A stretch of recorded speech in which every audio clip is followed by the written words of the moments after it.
कुछ फैक्टर्स जो है, जो फर्क आया है, 2010 में लालू यादव इतने कमज़ोर नहीं हुए थे। 2005 में मतलब 2 चुनाव हुए थे, मई और नवंबर, हराया था और बड़ी मुश्किल से जो है एनडीए की सरकार बनी थी। 2010 में जो जीत थी एनडीए की, वो इसको लैंडस्लाइड कह सकते हैं आप। 23 सीट पर आ गई थी आरजेडी। उसमें, उस चुनाव में और अब लालू प्रसाद यादव नहीं है।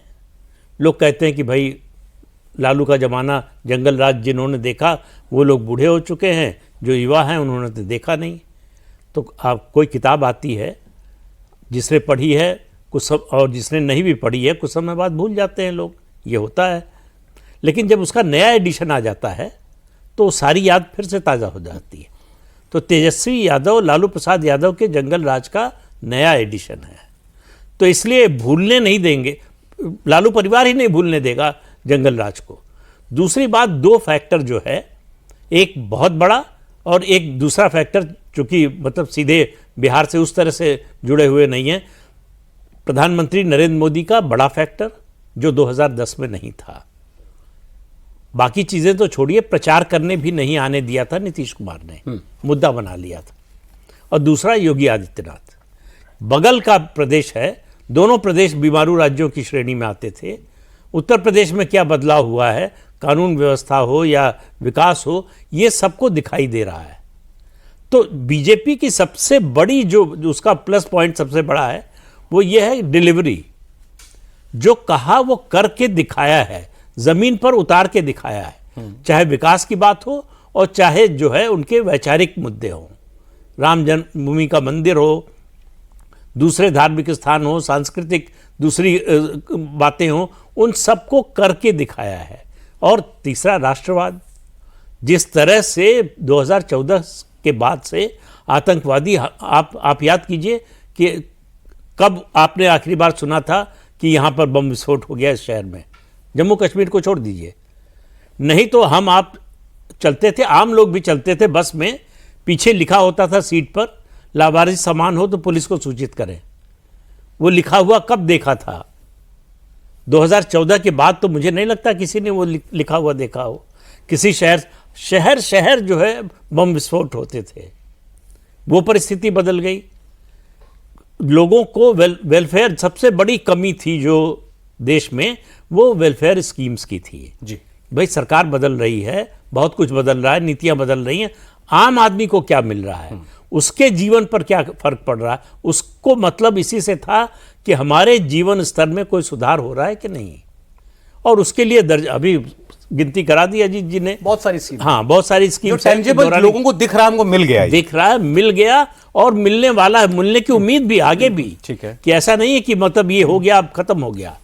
तो इसलिए सबसे बड़ा फैक्टर जो चुनाव में होता है वो विश्वसनीयता का होता है। नेतृत्व की जो विश्वसनीयता है वो आपको जो है जिताती है। आप कह रहे हैं ऑपोजिशन, सबसे बड़ा प्रमाण कि ऑपोजिशन को लग रहा है कि चुनाव हाथ से जा रहा है वो यही है कि वो ये बताने लगे हैं कि नीतीश तो रहेंगे नहीं, तुम वोट किसके लिए कर रहे हो, नीतीश को तो सीएम बनाने नहीं वाले। ये बात मनोज जी 10 सेकंड दीजिएगा, कहीं ग्राउंड पर ये बात आपने होती हुई सुनी कि भाई नीतीश तो कमांड में नहीं है? नहीं भाई, नीतीश को तो शायद ना बनाए, बीजेपी वाले बना लेंगे इस बार तो। नहीं, ये इस बार तो नहीं ही सुनी हमने। जब ये मुद्दा पीक पर था तब भी नहीं सुनी थी हमने, और तब भी हमने आपके प्रोग्राम में कहा था कि हम लोग नहीं कन्विंस कर पाए लोगों को, गांव की महिलाओं को। उन्होंने पूछा, हमने पूछा कि भाई नीतीश कुमार की बीमारी का कुछ आइडिया है, बीमार है नीतीश कुमार? तो उन्होंने पूछा क्या बीमारी है नीतीश कुमार को, तो हम लोगों ने कहा कि भाई भूल जाते हैं, डिमेंशिया तो हम नहीं समझा सकते हैं कि डिमेंशिया क्या बीमारी है, भूल जाते हैं।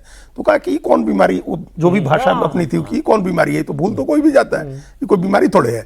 हम लोग को सारी चीजें मिल रही हैं, काम सरकार का सारा हो रहा है, बीमारी मुद्दा था ही नहीं कभी भी, कोई ग्राउंड पर चर्चा था ही नहीं। ये एक इंटेलेक्चुअल डिबेट है, नहीं भूल रहे हैं तो हम कैसे? मैंने आज एक लड़के की बात सुनी, यही सवाल किसी ने किया, तो कोई यूट्यूबर घूम रहे थे कि भाई वो कह रहे नीतीश जी बीमार है, ये एग्जैक्टली ये वर्ड इस्तेमाल किए कि भूल जाते हैं, वो तो कह रहे हैं।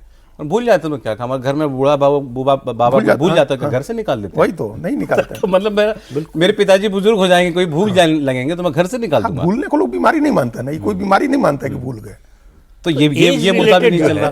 ठीक है, अब एक बात जो आपके मैंने उस वीडियो में सुनी थी कि अगर वोट परसेंटेज बढ़ा, जो बढ़ना चाहिए एसआईआर की वजह से, वोटिंग प्रतिशत, तो उसका लाभ सीधा एनडीए को होगा। आपको लगता है ऐसा? हाँ, 100% लगता है। जैसे अभी शुरुआती लोगों ने किया, प्रदीप जी ने भी किया कि भाई नीतीश को लेकर विपक्ष ज्यादा परेशान है को मुख्यमंत्री बने या ना बने।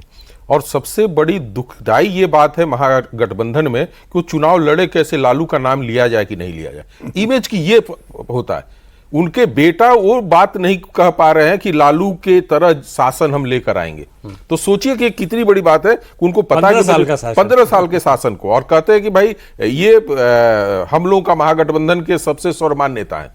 तो यहां पे एक परिवर्तन दिखता है। दूसरी बात है कि जो इनके वोट बेस था एनडीए का, मैं छोटी छोटी सीटों का बता रहे, जैसे अभी मैं मैथिली के क्षेत्र में गया था, आम आदमी से पूछेंगे तो मैथिली जीत रही है, लेकिन जब पत्रकार हो चाहे इन्फ्लुएंसर टाइप के लोग हैं उनसे पूछिएगा तो कहेंगे ना इनके पिताजी ने तो यहाँ पे गाना गाने के लिए पैसा ले लिया तो ये कर लिया, ये तो नहीं जीतेंगे।